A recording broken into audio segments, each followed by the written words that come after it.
Hello, this is my first actual video I'm adding to my channel. In this video, I'm going to show you several of my favorite model building tools. I'm also going to explain why they are my favorites.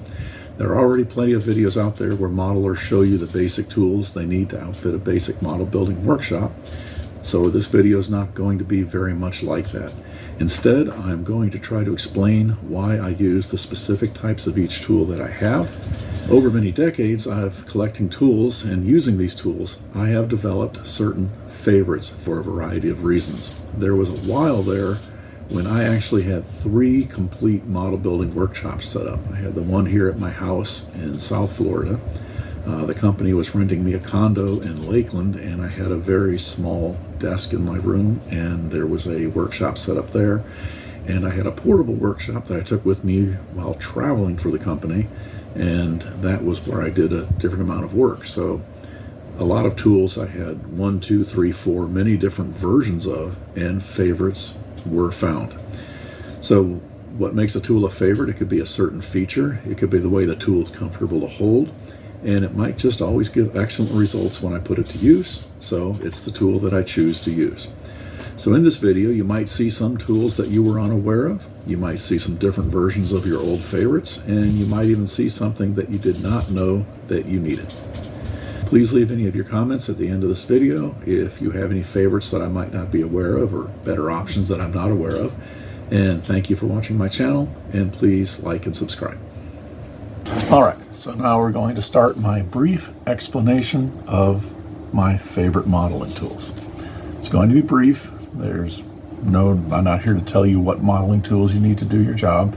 I'm just explaining why mine are my favorites. So we're starting with this. This right here is the X-Acto knife that I use, and I keep my number 11 blade in. This is a genuine X-Acto knife. This is what they call their stenciling knife. And my hands are huge. I don't know if you can see on this 1-inch grid how big my hands are. I am 6 foot 7 inches tall, and my hands are massive. I wear a 4XL size glove. I believe it's a size 16 glove that I wear. This is a little bigger than a normal X-Acto knife, and it fits my hand very, very comfortably. This is more along the lines of a standard X-Acto knife. You can see how much smaller it is, and this just is not comfortable for me. So I use these right here for my number 16 blade and my number 10 blade, and I use the stenciling knife for my number 11, which of course the number 11 blade is what you use for 95% of what you do. The blade releases on this one by unscrewing the end like this, and the blade comes out very easily. Now, the one disadvantage to this knife is that it rolls. So if you set it near the edge of your table, it will roll off the edge. It will drop to the floor, and it always lands on the tip of the knife and breaks the knife blade. And then you've got a sharp knife blade somewhere around your room. If you do drop this off the edge of your bench, don't try to catch it by clamping it between your legs. That can result in a trip to the hospital. So this may not be the right knife choice for everybody. For me, with my huge hands, it's perfect. And that brings us to this. This is not actually a tool. This is more along the lines of a hack of some sort. This is a blue bottle. It's a Boston style bottle, and I bought this at Skycraft Parts in Orlando. If you're ever in Orlando, Florida, you have to go to Skycraft Parts and plan on spending an hour there at least browsing around. But I bought this there, and I glued the lid on, and I cut this slot into the lid. And this is where I store my used X-Acto knife blades. And if you look in there, you can see there's probably a couple hundred X-Acto knife blades in here already, and it's only about maybe 15% full. This knife blade is no good. I ruined it earlier today. I'm going to drop it in here, for safety. And now that knife blade will never cut anybody. And this, or some way to dispose of blades, is very important. Don't throw your blades away just in the trash in your house. At some point, your wife is going to go in there and she's going to reach into the trash to get something back out, or somebody's going to push into the trash to make more room, and they're going to find your X-Acto knife blade in their palm of their hand. This is a great idea right here. And that's my favorite X-Acto knife blade, and that's why it's my favorite. This is my favorite file.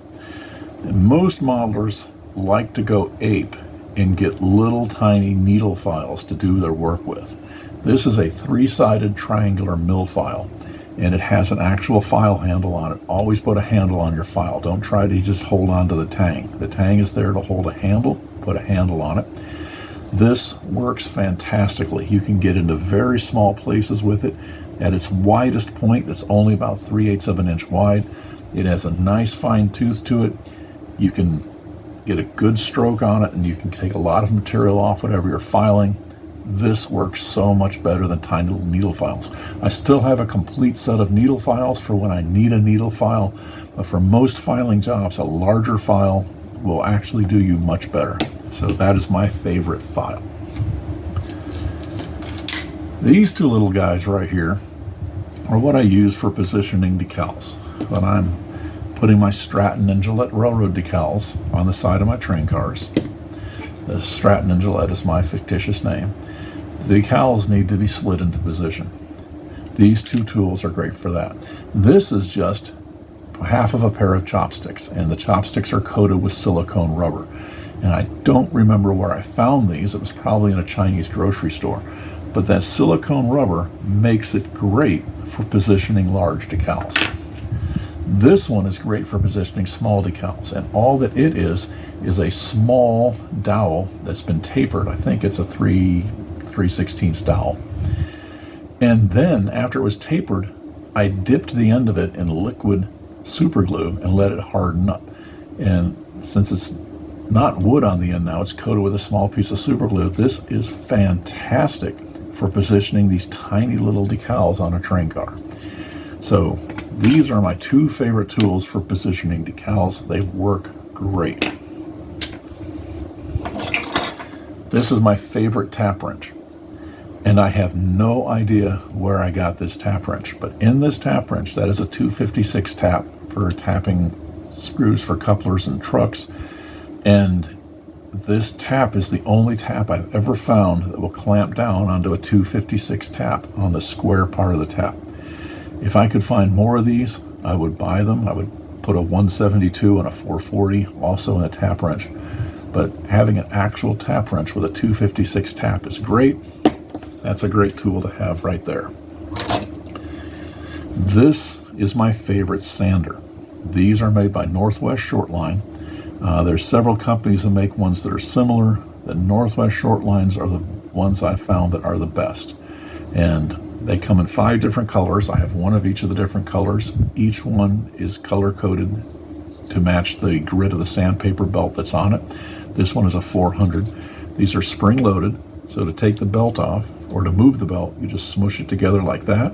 You can rotate the belt so a new piece of belt is on the tip right there, and you can take the belt off. The spring tension on these is perfect for holding the belt in place.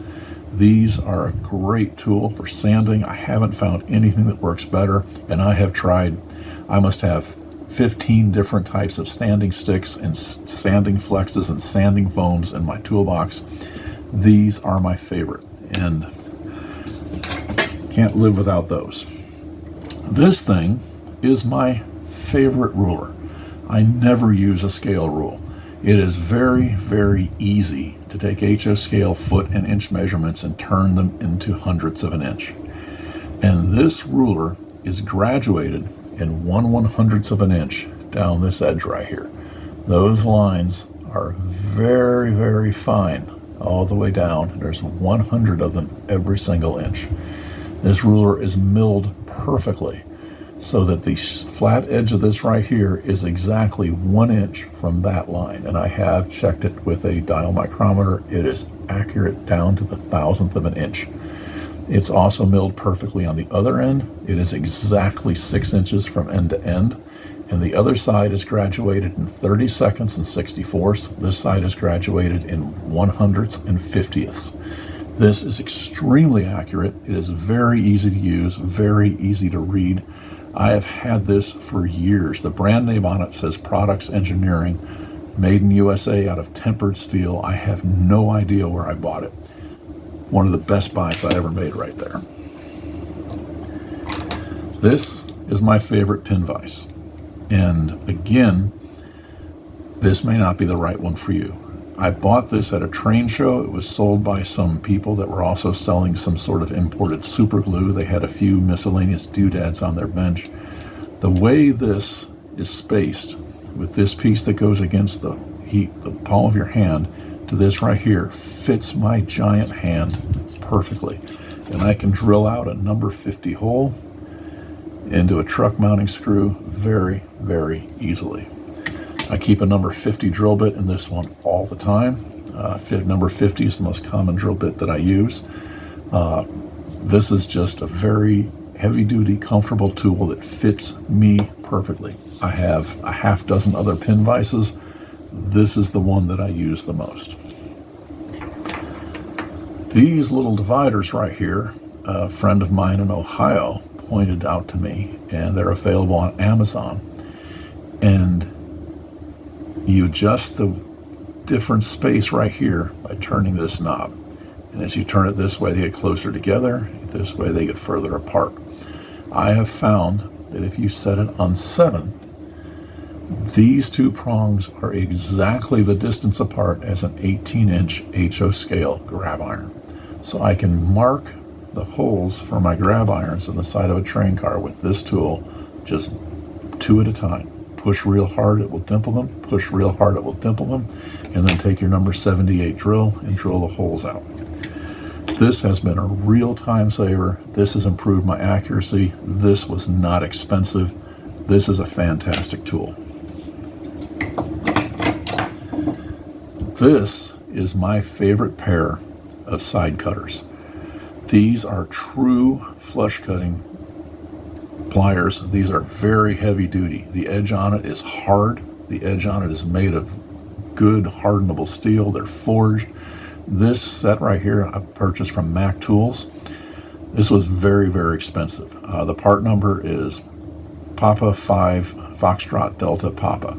They don't make these anymore. But I can cut a piece of wire with these, snip it off.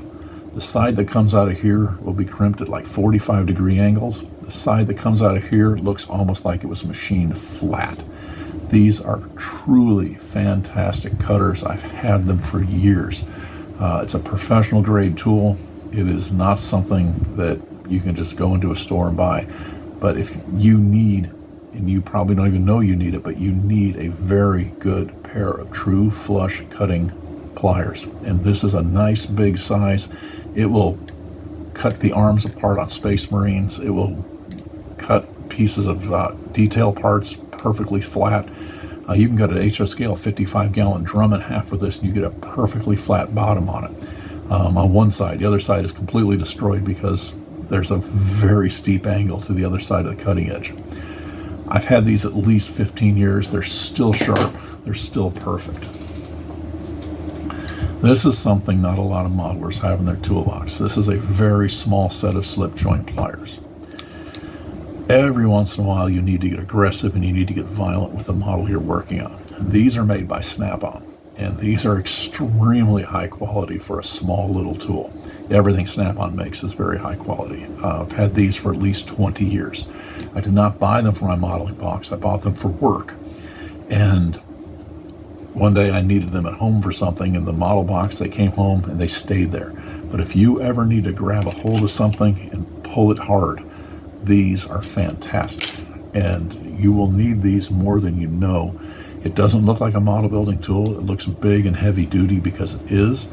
But if you need to exert force on something, that will get the job done. This is at the other end of the spectrum. I don't use tweezers for very much when I build. About the only thing I use tweezers for is for handling decals. When it comes to actually handling small parts, I prefer very, very small pliers.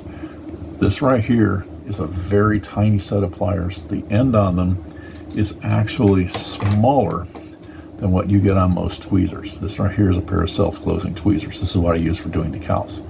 And you can see the end of this plier is actually smaller. The two jaws fit together perfectly, and they will grab and pull anything that you need grabbed and pulled. These work great. If you need a longer reach, this is another pair of pliers made by Snap-on that have a very, very small end. Again, just about the same size as a pair of tweezers. These will reach in anywhere and they will get the job done. I use these exclusively when I am installing HO scale grab irons. They will hold the grab iron, and actually the width of this jaw is exactly the right space for holding the grab iron away from the model. I get consistent results. These are part of Snap-on's electronic tools. The last time I looked these up, I believe these were almost $70 for the pair. Still, they're expensive, but they are my favorite.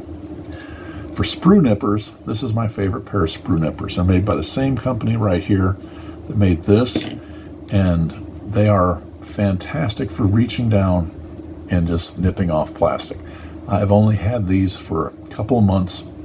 I don't know if they're going to hold up very well. For right now, they're working great, and I'm putting them to good use. This is my favorite screwdriver.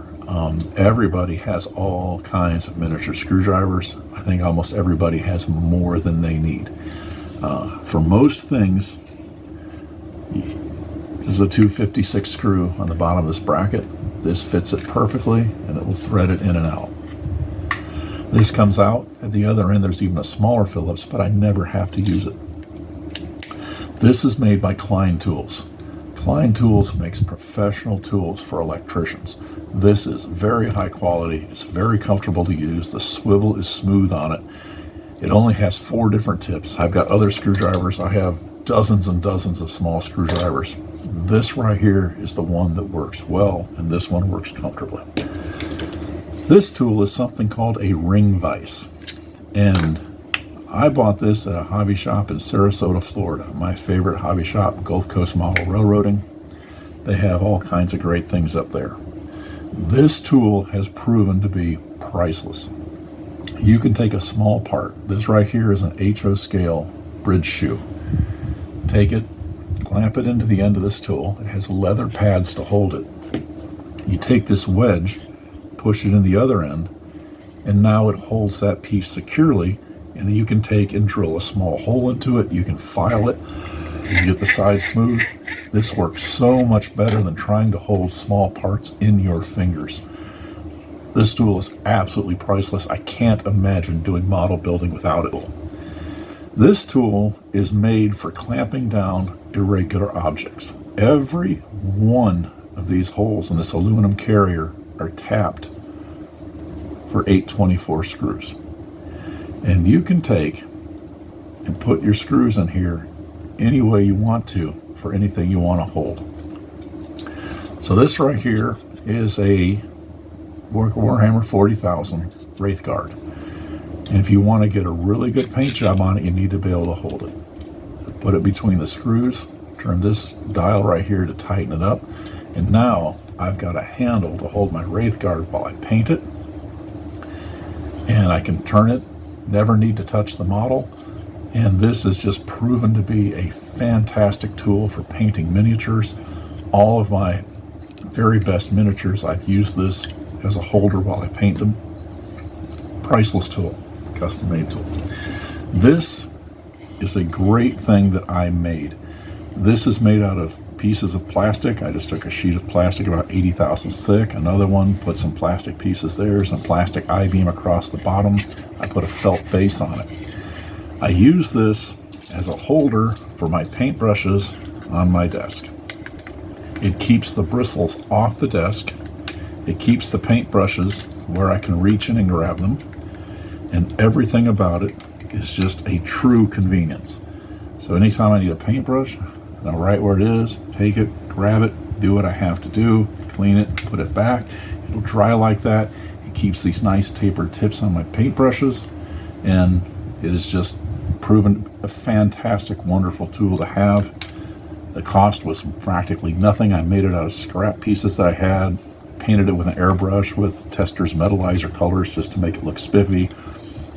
Surprised I've never put decals on it, but maybe I'll do that soon. That's that. All right, that represents the conclusion of my video about my favorite tools. I hope I kept it interesting. Hope maybe you saw a few things that maybe you weren't aware of. Maybe you saw a lot of things that were familiar to you and you have the same favorites I do. I don't know. I didn't want to make another video where I just tell people, hey, you need some sprue nippers and you need some X-Acto knives and you need sandpaper and you need model building glue to be a model builder. I wanted to point out some neat features of some tools that I really think have helped me enjoy this hobby better. My next video, I'm not sure what it's going to be.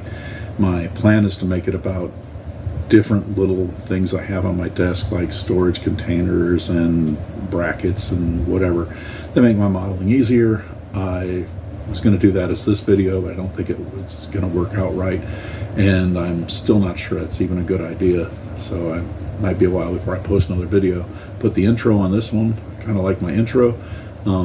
Hopefully I have an outro ready in the time for the next one, and I don't have one for this one, so thank you for watching. Goodbye, and have fun with your models.